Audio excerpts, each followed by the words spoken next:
Alright, so today's a little different on my YouTube page, my YouTube channel. Hello, people, my whole community fans. Anyway, just gonna talk about video games with a friend of mine. New consoles, old consoles, whatever. It's just gonna be something I start doing probably once a week, maybe more. We'll see. But it's come to my attention, my friend over here, Eric, that Xbox, you cannot play used games on them, and if you do, you have to pay. I think that's kind of ridiculous because some people wait for games to go down or for them to be pre-owned and all that good stuff before they go out and get that game. Or if you want, like, say, if we both have Xbox One, I have a game that he wants to play. He doesn't want to go buy it. He wants to try it out first. I let him borrow it. He has to pay to borrow my damn game. You got to pay Xbox. What kind of shit is that? I mean, it's ridiculous. It is. Sony never did anything like that. Sony never never asked for anything unless you're gonna buy or download it. Then that's a different story because it is actually from their company. But they're not taking the whole. Not taking yours away. Like no, you can go and the PS4 you can go and share it. All you want, like any game that you want, even the used games. They'll guarantee you that they'll let you have used games. I look at it like if I go out and spend my hard-earned money on a brand, if the game is new or not, on a new system, in a game. If I want to let somebody borrow that game, I have that right because I own the game. I don't own. You don't own the company. I don't own. I own that disc. Let's say that. Exactly. It's like somebody borrowing my movie. Exactly. I own that disc. Therefore, I have the right to say, here, you can borrow this. Exactly. Like my phone, I own this. I say, here, you can borrow this. And the iPod. But it's like they just don't. That doesn't make sense to me at all. It's all about money at the end of the day, of course. Of course, with Microsoft, it's always been about money with Microsoft. Yeah, but I can't just say that about I'm a Sony guy, you're a Sony guy, but I can't down Microsoft like that. Like say about money just for them because with any business, with any company, it's always their main thing is money. How many can they get out? How much? Yeah, how much can they get out? Especially with the Xbox, the new Xbox. They want to know if it's going to make, if it's going to be more successful than the 360. From things that I've seen, it's not going to. Because everybody has their own opinions on it and their own complaints about it. You got about the voice activated box. See that right there? I mean, I'm not gonna say it won't be better than the 360, but the voice activated thing, I think it's a good idea. But I wonder how it's going to work. Yeah, exactly. Because what if you can't talk or exactly. You can't That's actually a good point right there because there is people out there that let's say people out there that can't talk at all for whatever reason, whatever medical reason, cannot talk at all. What are they gonna do? Now, is this just I'm sure you can do stuff with the controller. Do all that. So maybe that's not the issue. But my thing is, all right, here's a better issue. But that's the biggest feature. It is. They're promoting. This is the first Xbox that can talk. Xbox turn on. So my thing is like a TV. What if you're playing in the middle of a game, in the middle of a movie, or whatever, and somebody comes in the room and they're like, Xbox, turn off. Or they have it do a command you don't want it to do. Exactly. Will the Xbox listen to that command? Is it like a voice activated thing where it's just your voice? Or is it locked after it turns on? But it can't be though because you can do so much. You know what I mean? Like if you say Xbox turn on, Xbox let's do this, you can change your mind that quickly. Let's do this instead. But my thing is can you turn that off? Can you like say if I was like Xbox turn on I bet you could. Xbox, I want to play this game. From the controller, you probably could. Is there a feature to turn that off? And is it simple? Yeah. Is it like just a Like a little click of the button, or is it more like you have to go into settings and like search for voice commands and stuff. That's the one thing that I never liked about Xbox. It's so complicated. Sony, you have a controller and a system. Mm-hmm. You know, one thing I will say about they've gotten away from the wired controllers. That's good. They all have, but like with the newer systems, one thing that I like but I don't like is they're trying to make it too focused on doing everything. Like a computer. And I feel like they're sending less focus to the actual video game aspect. Exactly. Like they market it as a do-all thing. The all-in-one system. Like, don't get me wrong. I love the fact that you can, for example, go on YouTube on your PlayStation or your Xbox or watch Netflix. That's awesome. It's also awesome you can watch movies on them. But it's like, when are they gonna like look more into the actual gaming? I feel like gaming as a whole. Now the new games, they're all awesome. The graphics look awesome. They look amazing. The graphics are spectacular. This is for the Xbox 360 and the PS3 as well as the newer systems. But I'm just saying, like, I feel like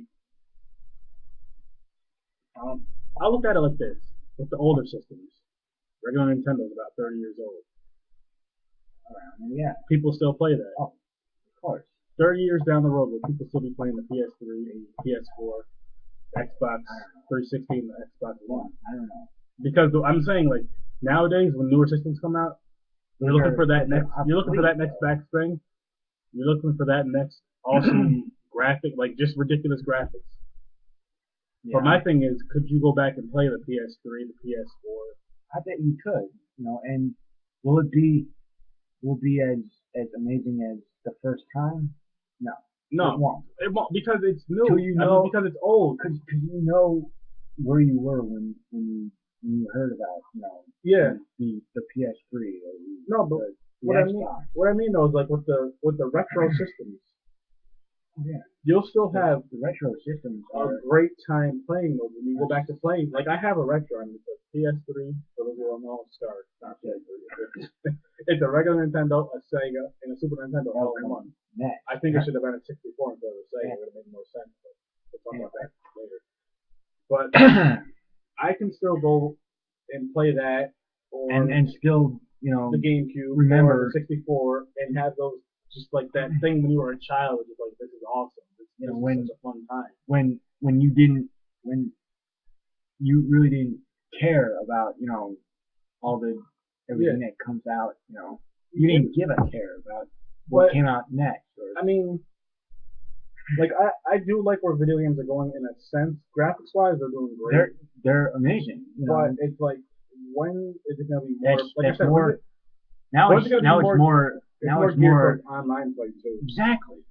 A lot more geared, which isn't bad, but I feel like it should be more geared towards the story of the game. I feel like a lot of older games, I think, well, I'll give you an example. I've been looking for Gauntlet Legends for, I don't know, about 5-6 months now. And I'm still looking for it. For the Nintendo 64, I'm also looking for Gauntlet Dark Legacy.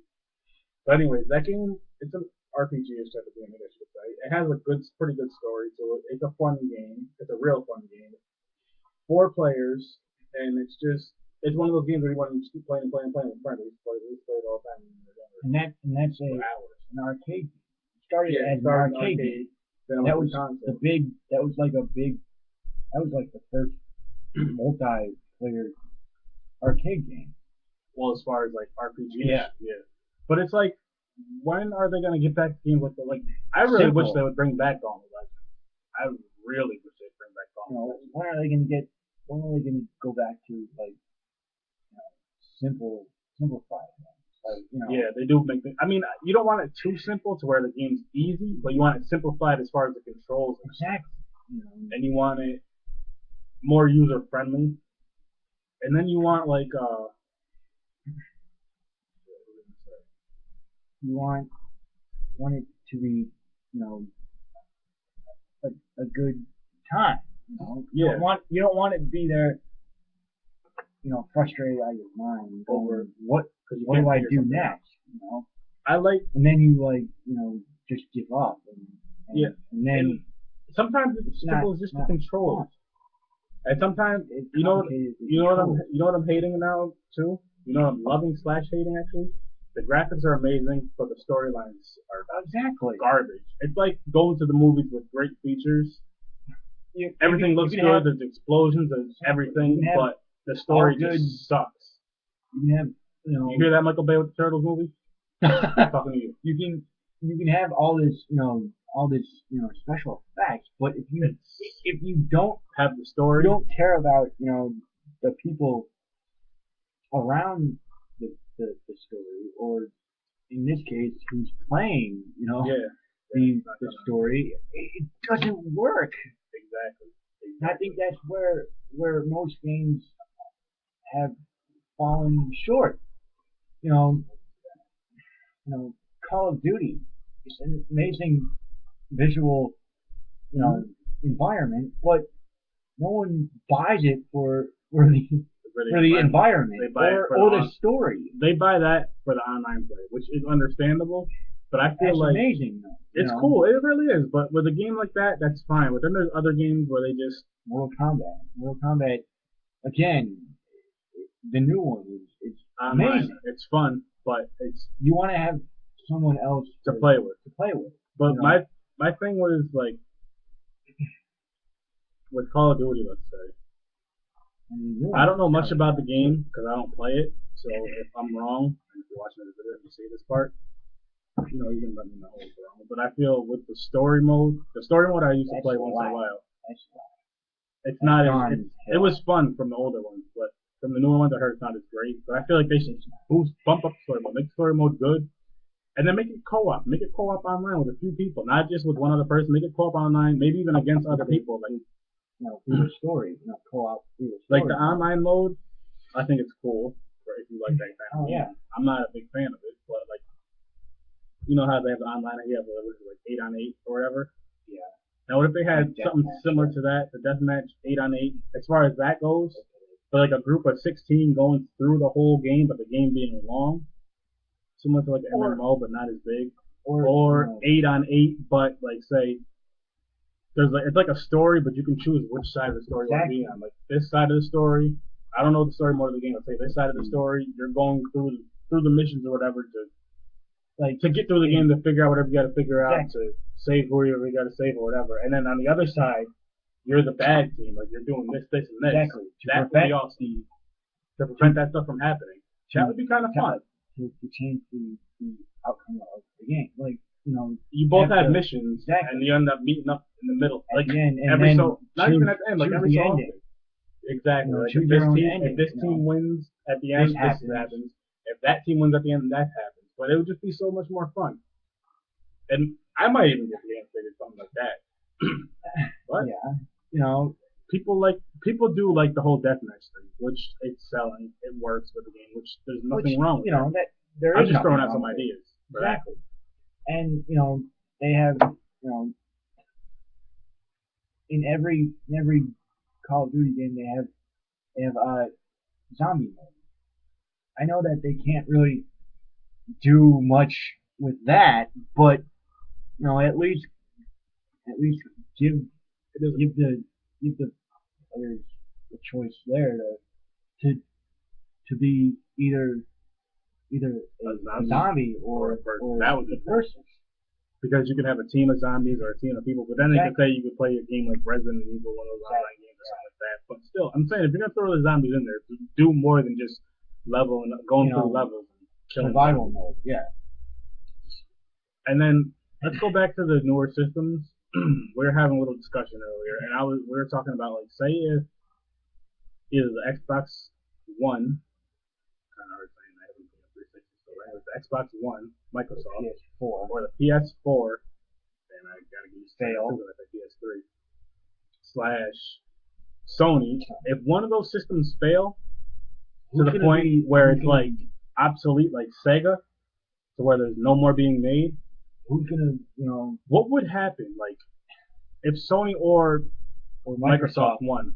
What would happen is, to me, what I think would happen is, I feel like a lot of commercials for that one or the other. Well, yeah, because the other one would be gone. But I think there'll be a whole lot of decline in the actual video game aspect. Yes, the industry is thriving on the both systems. Yes, and yes, we do have the Wii out there, but you know, the Wii, it's not, you know, it's not up there with them. It's a fun system. It's a great system for if you have kids or if you have kids in your family, whatever. Exactly. It's a fun system. It's a party system. And me myself, I don't own a Wii, but I want one. I like it. It's fun, but at the same time, it's like it can't compete as far as graphics wise and all that stuff with the other two systems. So my thing is, if one of those other two systems took over, pretty much, and Wii was still around, I don't think Nintendo wouldn't go anywhere. Nintendo's been here from the 80s and still here, still going.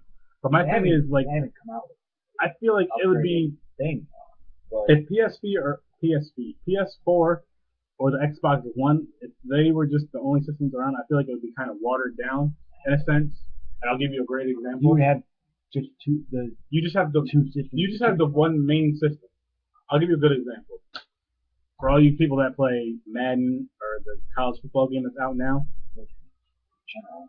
Yeah, I believe EA owns them all. Basketball too. I even think soccer, boxing, golf, boxing. They just recently got UFC. Not too long ago, which I think is a good thing for the UFC franchise for now. But anyways, where I'm going with this is like, I feel the systems will be watered down. Not to say that Madden's a bad game, because I still like Madden a lot. But if they had competition with other games that are making, with other companies that are making football games or any sports games, they'd be better because you'd have to do better. But now they're just like, we're the biggest. We're the biggest. We're the only ones around. We're the only, not we're the biggest. We're the only. Can you imagine this? The only one around. So it's like football games around. I can just do this. Like we can just put, instead of putting this much more in a game, we can just put this much more in a game. And I feel like that's what systems would do. Like if just PlayStation or just Xbox was around, instead of them doing like this, they'll do more. They'll do less. Do this. They'll do less. Less because they wouldn't have to do anything. Because they don't have any more. And the Wii, Nintendo would. I think Nintendo might step up some, but at the same time, I don't feel like Nintendo would come way up here. One reason why I don't think Nintendo would come way up here is because they can keep their price. So like they can keep their prices right here, which is great for people. And Xbox and PlayStation, as we all know, the prices are here. Nintendo's like right here, which it's smart for Nintendo. It really is because it's keeping them around. Not saying that Nintendo's a bad system because it's not. Like I said, if a company, I grew up on. Oh yeah, I grew up on regular Nintendo and all that. Super 64, Game Boys, GameCube. I've owned them all. The only thing I haven't owned for Nintendo's the Wii and the Wii U. I eventually will get them both, but yeah. Yeah, so like it's like they would just whoever won, quote unquote won that, it wouldn't be that good because competition is good is what I'm getting at. Competition is very good. Especially in an industry like that. In the gaming industry, it's great. In any industry, if you really think about it. If you really think about it, it's great because if you have other options to go for certain things, video games, cars, whatever, you're going to check out those options before. How are you going to choose a favorite if you only have one option? How are you going to know how good the quality is if you only have one option?